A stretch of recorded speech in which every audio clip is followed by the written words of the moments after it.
ನಮಸ್ಕಾರ ನ್ಯೂಸ್ 18 ಡಿಜಿಟಲ್ಗೆ ಸ್ವಾಗತ. ನಾನು ಪೃಥ್ವಿರಾಜ್ ಹಾರನಹಳ್ಳಿ. ನಾನಿವತ್ತು ನಮ್ಮ ಕರ್ನಾಟಕ ರಣಜಿ ತಂಡದ ಕ್ಯಾಪ್ಟನ್ ಆಗಿರುವಂತ ದೇವದತ್ ಪಡಿಕ್ಕಲ್ ಬಗ್ಗೆ ಮಾತನಾಡ್ಲಿಕ್ಕೆ ಬಂದಿದ್ದೀನಿ. ಯಾಕೆಂದ್ರೆ ಈ ಒಬ್ಬ ಅದ್ಭುತ ಆಟಗಾರನಿಗೆ ಯಾವಾಗ ಇಂಟರ್ನ್ಯಾಷನಲ್ ಕ್ರಿಕೆಟ್ ನಲ್ಲಿ ಬಾಗಿಲು ತೆರೆಯುತ್ತಪ್ಪ ಅನ್ನುವಂಥದ್ರ ಬಗ್ಗೆ ಸಾಕಷ್ಟು ದಿನಗಳಿಂದ ಕಾತರದಿಂದ ನೋಡ್ತಾನೆ ಇದ್ವಿ. ಫೈನಲಿ ಸಾಯಿ ಸುದರ್ಶನ್ ಅವರಿಗೆ ಗಾಯ ಆದಂತ ಹಿನ್ನೆಲೆಯಲ್ಲಿ ಅವರು ಹೊರಗಡೆ ಹೋದಂತ ಹಿನ್ನೆಲೆಯಲ್ಲಿ ನಮ್ಮ ರಣಜಿ ತಂಡದ ಕ್ಯಾಪ್ಟನ್, ಅದ್ಭುತ ಆಟಗಾರ, ಸಖತ್ತಾಗಿ ಪರ್ಫಾರ್ಮ್ ತೋರಿಸ್ತಾ ಇದ್ದಂತ ದೇಶೀಯ ಕ್ರಿಕೆಟ್ ನಲ್ಲಿ ಆಟಗಾರ ಆಗಿರುವಂತಹ ದೇವದತ್ ಪಡಿಕ್ಕಲ್ಗೆ ಅವಕಾಶ ಸಿಕ್ತು. ಶ್ರೀಲಂಕಾ ವಿರುದ್ಧ ನಡೀತಾ ಇರುವಂತ ಮೊದಲ ಟೆಸ್ಟ್ ನಲ್ಲಿ ತನ್ನ ಶಕ್ತಿ ಏನು, ತನ್ನ ಪ್ರತಿಭೆ ಏನು, ನಾನು ಯಾವ ರೀತಿಯ ಆಡಬಲ್ಲೆ, ಕಠಿಣ ಪರಿಸ್ಥಿತಿಯಲ್ಲೂ ತಾವು ಯಾವ ರೀತಿಯಾಗಿ ಪರ್ಫಾರ್ಮ್ ಮಾಡಬಹುದು ಅನ್ನುವಂಥದ್ದನ್ನ ಮತ್ತೊಮ್ಮೆ ನಿರೂಪಿಸಿದ್ದಾರೆ ದೇವದತ್ ಪಡಿಕ್ಕಲ್ ಅವರು. ಯಾಕೆಂದ್ರೆ ಡಿ.ಕೆ. ಶಿವಕುಮಾರ್ ಅವರ ಒಂದು ಫೇಮಸ್ ಡೈಲಾಗ್ ಇದೆ, ದೇವರು ವರನು ಕೊಡಲ್ಲ, ಶಾಪ ಕೊಡಲ್ಲ, ಅವಕಾಶ ಮಾತ್ರ ಕೊಡ್ತಾನೆ, ಆ ಅವಕಾಶವನ್ನ ಬಳಸ್ಕೊಳ್ಬೇಕು ಅಂತ. ಅದೇ ರೀತಿಯಾಗಿ ದೇವದತ್ ಪಡಿಕ್ಕಲ್ ಅವರು 3ನೇ ಕ್ರಮಾಂಕದಲ್ಲಿ ಭಾರತ ತಂಡಕ್ಕೆ ದೇವದೂತನಂತೆ ಕಾಣಿಸ್ತಾ ಇರುವಂತದ್ದು. ಯಾಕಂದ್ರೆ 2024ರ ನಂತರ ಭಾರತದ ಟೆಸ್ಟ್ ತಂಡದಲ್ಲಿ 3ನೇ ಕ್ರಮಾಂಕದಲ್ಲಿ ಸೆಂಚುರಿಯನ್ನ ಯಾರು ಹೊಡೆದಿರಲಿಲ್ಲ. ಲಾಸ್ಟ್ ಹೊಡೆದಿದ್ದು ಶುಭ್ಮನ್ ಗಿಲ್ಲೆ 2024ರಲ್ಲಿ 1 ಡೌನ್ ಬಂದು ಅವರು ಸೆಂಚುರಿ ಹೊಡೆದಿದ್ದು. ಅದನ್ನ ಬಿಟ್ರೆ ಈಗ ದೇವದತ್ ಪಡಿಕ್ಕಲ್ಲೇ ಸೆಂಚುರಿಯನ್ನ ಬಾರಿಸಿದ್ರು. ಅದು ಎಂತ ಸಂದರ್ಭದಲ್ಲಿ ಶ್ರೀಲಂಕಾ ವಿರುದ್ಧ ಗಾಲೆ ಪಿಚ್ ನಲ್ಲಿ, ಗಾಲೆ ಪಿಚ್ ಅಂದ್ರೆ ಅದು ಕಂಪ್ಲೀಟ್ಲಿ ಸ್ಪಿನ್ ಗೆ ಸಪೋರ್ಟಿವ್ ಆಗಿ ಇರುವಂತ ಪಿಚ್ ನಲ್ಲಿ 167 ರನ್ಗಳನ್ನ ಬಾರಿಸಿದ್ದು. ಅದು ಯಾವತ್ತು? ಇಂಡಿಯಾದ ಇಂಡಿಪೆಂಡೆನ್ಸ್ ಡೇ ದಿನ. ಭಾರತದ ಮೊಟ್ಟ ಮೊದಲ ಆಟಗಾರ ಅನ್ನುವಂತ ಕೀರ್ತಿ ಆಗಸ್ಟ್ 15ನೇ ತಾರೀಕು ಟೆಸ್ಟ್ ಕ್ರಿಕೆಟ್ ನಲ್ಲಿ 167 ರನ್ ಅನ್ನ ಬಾರಿಸಿದ್ದು, ಅಂದ್ರೆ ಸೆಂಚುರಿಯನ್ನ ಬಾರಿಸಿದ್ದು.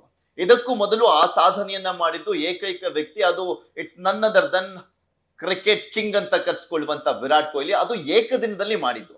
ಟೆಸ್ಟ್ ಕ್ರಿಕೆಟ್ ಇತಿಹಾಸದಲ್ಲಿ ಮೊಟ್ಟ ಮೊದಲ ಬಾರಿಗೆ ಒಬ್ಬ ಆಟಗಾರ ಸೆಂಚುರಿಯನ್ನ ಬಾರಿಸಿದ್ದು ಅದು ನಮ್ಮ ಕರ್ನಾಟಕದ ದೇವದತ್ ಪಡಿಕ್ಕಲ್.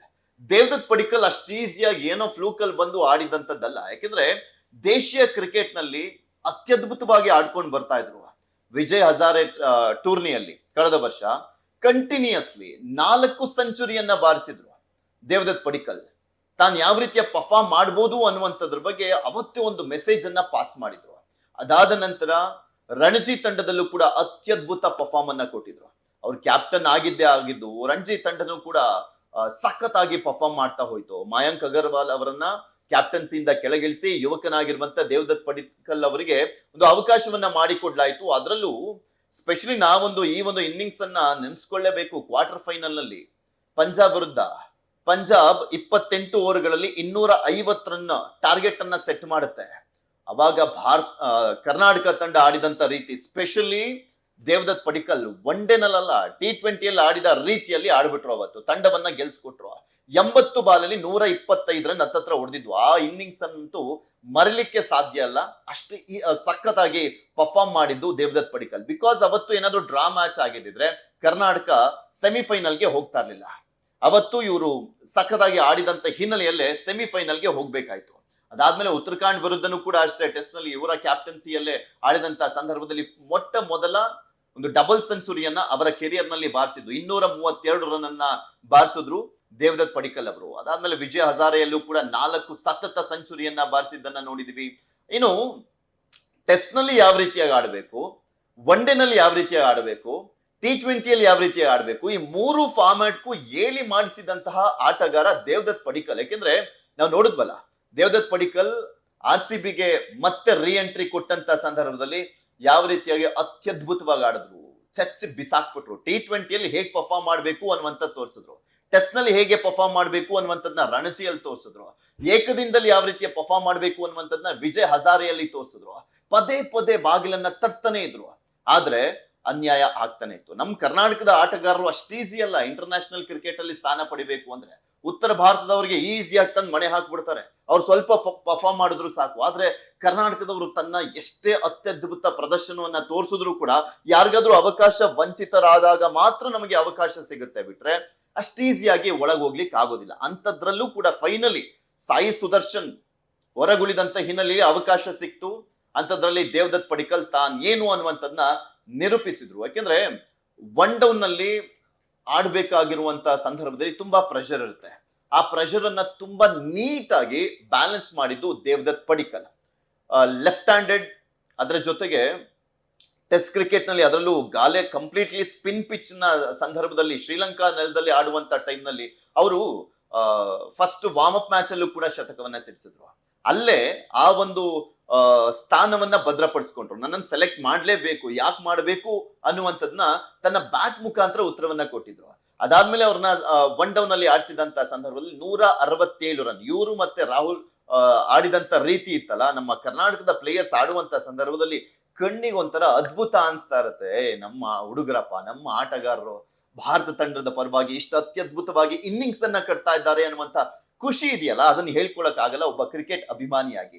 ಅಷ್ಟು ಅದ್ಭುತವಾಗಿ ಆಡ್ತಾ ಇದ್ರು. ಹಾಗೆ ಎಷ್ಟೋ ವರ್ಷಗಳಾದ್ಮೇಲೆ ಒಂದು 3 ಜನ ಕರ್ನಾಟಕದ ಪ್ಲೇಯರ್ಸ್ ನಮ್ಮ ಇಂಡಿಯನ್ ಟೆಸ್ಟ್ ಕ್ರಿಕೆಟ್ ನಲ್ಲಿ ಆಡ್ತಾ ಇರುವಂತದ್ದು. ಒಂದು ರಾಹುಲ್, ಮತ್ತೊಂದು ಪಡಿಕ್ಕಲ್, ಮತ್ತೊಬ್ರು ಬೌಲರ್ ಪ್ರಸಿದ್ಧ ಕೃಷ್ಣ ಅವರು. ಈ 3 ಜನರು ಕೂಡ ಆಡ್ತಾ ಇರುವಂತದ್ದು ನೋಡ್ಲಿಕ್ಕೆ ಒಂಥರ ಕಣ್ಣಿಗೆ ಹಬ್ಬ ಅಂತ ಹೇಳಿದ್ರೆ ತಪ್ಪಾಗ್ಲಿಕ್ಕಿಲ್ಲ. ಅದರಲ್ಲೂ ತಾನಾಡಿದಂತ 3ನೇ ಮ್ಯಾಚ್ ಅಲ್ಲೇ ಸೆಂಚುರಿಯನ್ನ ಬಾರಿಸಿದ್ದಂಥದ್ದು ದೇವದತ್ ಪಡಿಕ್ಕಲ್ ಅವರು. ಸಾಕಷ್ಟು ಜನ ಹಿರಿಯ ಆಟಗಾರರು ಇವರ ಆಟವನ್ನ ಕೊಂಡಾಡ್ತಾ ಇದ್ದಾರೆ. ಎಸ್ಪೆಷಲಿ ಸಂಜಯ್ ಮಂಜ್ರೇಕರ್ ಹೇಳ್ತಾ ಇದ್ರು, ದೇವದತ್ ಪಡಿಕ್ಕಲ್ 3ನೇ ಸ್ಥಾನಕ್ಕೆ ಸಿಕ್ಕಂತ ಒಬ್ಬ ಅತ್ಯದ್ಭುತ ಲೆಫ್ಟ್ ಹ್ಯಾಂಡೆಡ್ ಬ್ಯಾಟ್ಸ್ಮನ್ ಅಂತ.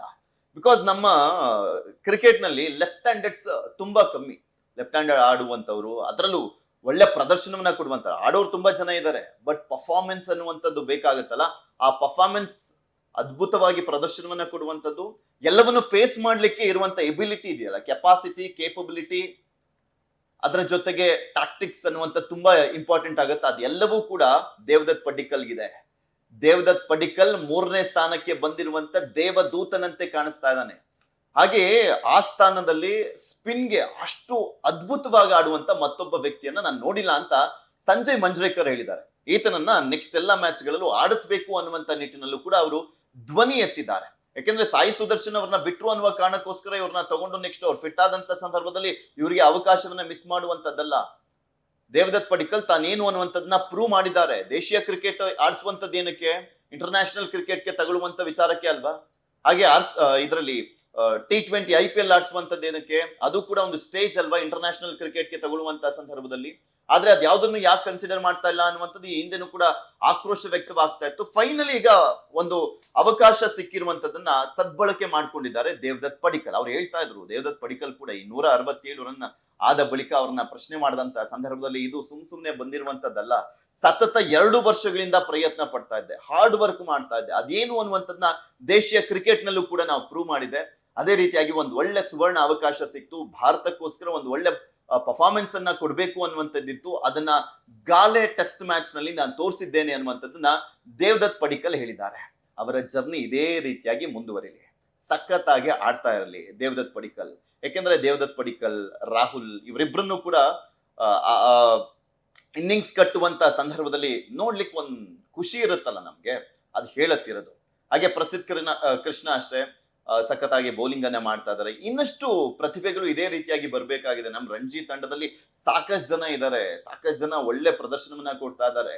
ಆದ್ರೆ ಅದ್ ಯಾಕೆ ಏನೋ ಗೊತ್ತಿಲ್ಲ, ಕಣ್ಣು ಕೂಡರ ರೀತಿಯಲ್ಲಿ ಆಯ್ಕೆ ಸಮಿತಿಯವರಿಗೆ ಕಾಣಿಸೋದೇ ಇಲ್ಲ. ಸದ್ಯ ದೇವದತ್ ಪಡಿಕ್ಕಲ್ಗೆ ಈಗ ಅವಕಾಶ ಸಿಕ್ಕಿರುವಂತ ಸಂದರ್ಭದಲ್ಲಿ ಅವರು ಕೂಡ ಬಳಕೆ ಮಾಡ್ಕೊಳ್ತಾ ಇದ್ದಾರೆ. ಯಾಕೆ ಈ ಪ್ರಶ್ನೆಗಳು ಬರ್ತವೆ ಅಂದ್ರೆ, ಈ ಹಿಂದೆ ತಾನಾಡಿದ ಮೊದಲ ಮ್ಯಾಚ್ ನಲ್ಲೇ ಟ್ರಿಬಲ್ ಸೆಂಚುರಿ ಬಾರಿಸಿದ್ದು Karun Nair. Triple century, 303 run ಅಂತ ಕಾಣಿಸುತ್ತೆ. ಅದಾದ್ಮೇಲೆ ನೆಕ್ಸ್ಟ್ ಮ್ಯಾಚ್ ಇಂದ ಅವ್ರಿಗೆ ಅವಕಾಶನೇ ಇಲ್ಲ ಕರುಣ್ ನಾಯರ್ ಅವರಿಗೆ. ಇನ್ನು ಏನ್ ಪರ್ಫಾರ್ಮೆನ್ಸ್ ತೋರಿಸ್ಬೇಕಪ್ಪ ಅನ್ನುವಂತ ರೀತಿಯಲ್ಲಿ ಕರುಣ್ ನಾಯರ್ ಅವ್ರನ್ನ ಕೈ ಬಿಟ್ಟಂತ ಸಂದರ್ಭದಲ್ಲಿ ಎಲ್ಲ ಕ್ರಿಕೆಟ್ ಅಭಿಮಾನಿಗಳಿಗೆ ಎದ್ದಿದ್ದಂತ ಪ್ರಶ್ನೆ, ಸೆಹ್ವಾಗ್ ಅವರನ್ನ ಬಿಟ್ರೆ ಟ್ರಿಬಲ್ ಸೆಂಚುರಿಯನ್ನ ಬಾರಿಸಿದಂತ ಏಕೈಕ ಆಟಗಾರ ಕರುಣ್ ನಾಯರ್. ಆದ್ರೆ ಅವಕಾಶಗಳು ಸಿಗ್ಲಿಲ್ಲ. ರಾಬಿನ್ ಉತ್ತಪ್ಪ ಅವರು ಕೂಡ ಅಷ್ಟೇ ಒಳ್ಳೆ ಫಾರ್ಮ್ ಅಲ್ಲಿ ಇದ್ದಂತ ಸಂದರ್ಭದಲ್ಲಿ ಅವರಿಗೆ ಅವಕಾಶಗಳು ಮಿಸ್ ಆಗ್ತಾ ಹೋದ್ವು. ಇದೇ ರೀತಿ ಸಾಕಷ್ಟು ಜನ ಇದ್ದಾರೆ. ಸೊ ಹೀಗಾಗಿ ಅಟ್ಲೀಸ್ಟ್ ಈಗ ದೇವದತ್ ಪಡಿಕ್ಕಲ್ ಅವರಿಗೆ ಅವಕಾಶವನ್ನ ಕೊಟ್ಟಿರುವಂತ ಸಂದರ್ಭದಲ್ಲಿ ಅವ್ರು ಚೆನ್ನಾಗಿ ಯೂಸ್ ಮಾಡ್ಕೊಳ್ಳಿ, ಚೆನ್ನಾಗಿ ಆಡ್ತಾ ಹೋಗ್ಲಿ. ಫಸ್ಟ್ ಇನ್ನಿಂಗ್ಸ್ ಅಲ್ಲಂತೂ ಅತ್ಯದ್ಭುತ ಪ್ರದರ್ಶನ ಕೊಟ್ಟಿದ್ದಾರೆ, ನೆಕ್ಸ್ಟ್ ಇನ್ನಿಂಗ್ಸ್ ಅಲ್ಲೂ ಕೂಡ ಚೆನ್ನಾಗಿ ಆಡ್ತಾ ಹೋಗ್ಲಿ. ಯಾಕೆಂದ್ರೆ ಒಳ್ಳೆ ಫಾರ್ಮ್ ಅಲ್ಲಿ ಇದ್ದಾರೆ. ನೀವು ಕೂಡ ನೋಡಿದ್ರೆ RCB ಅಲ್ಲಿ ಇದ್ದಾಗಲೂ ಕೂಡ ಅಷ್ಟೇ ಬಾರ್ಸು ಹೋಗು ಅವತ್ತು ಹೇಳ್ತಾ ಇದ್ರು ದೇವದತ್ ಪಡಿಕ್ಕಲ್. T20 ಅಲ್ಲಿ ಯಾವ ರೀತಿಯಾಗಿ ನಮ್ಮನ್ನ ನಾವು ಚೇಂಜ್ ಮಾಡ್ಕೊಳ್ಬೇಕು ಅನ್ನುವಂಥದ್ದನ್ನ ದಿನೇಶ್ ಕಾರ್ತಿಕ್ ಅವರು ಹೇಳ್ಕೊಟ್ಟಿದ್ದಾರೆ. ವಿರಾಟ್ ಕೊಹ್ಲಿ ಅವರು ಗೈಡೆನ್ಸ್ ಇತ್ತು.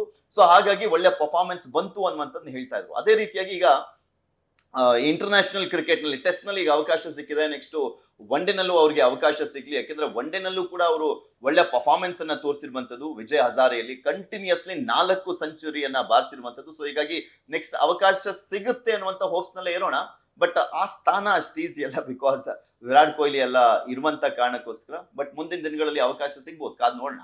ನಮ್ಮ ಕರ್ನಾಟಕದ ಆಟಗಾರರು ಇಂಟರ್ನ್ಯಾಷನಲ್ ಕ್ರಿಕೆಟ್ ನಲ್ಲಿ ಆಡುವಂತ ಸಂದರ್ಭದಲ್ಲಿ ಆ ಖುಷಿನೇ ಬೇರೆ ಅನ್ನುವಂಥದ್ದನ್ನ ಹೇಳಬೇಕಾಗಿತ್ತು, ಹೇಳಿಕ್ ಬಂದೆ. ಅದೇ ರೀತಿಯಾಗಿ ಪರ್ಫಾರ್ಮೆನ್ಸ್ ಅನ್ನ ಕೂಡ ತೋರಿಸಿದ್ರು Devdutt Padikkal. All the best Devdutt. ಧನ್ಯವಾದ. ನಿರ್ಭೀತ, ನಿಷ್ಪಕ್ಷಪಾತ, ವಿಶ್ವಾಸಾರ್ಹ ಸುದ್ದಿಗಳಿಗೆ ಮತ್ತೊಂದು ಹೆಸರಾಗಿರುವಂತ News18 ಕನ್ನಡ ಈಗ ಆಪ್ನಲ್ಲೂ ಲಭ್ಯವಿದೆ.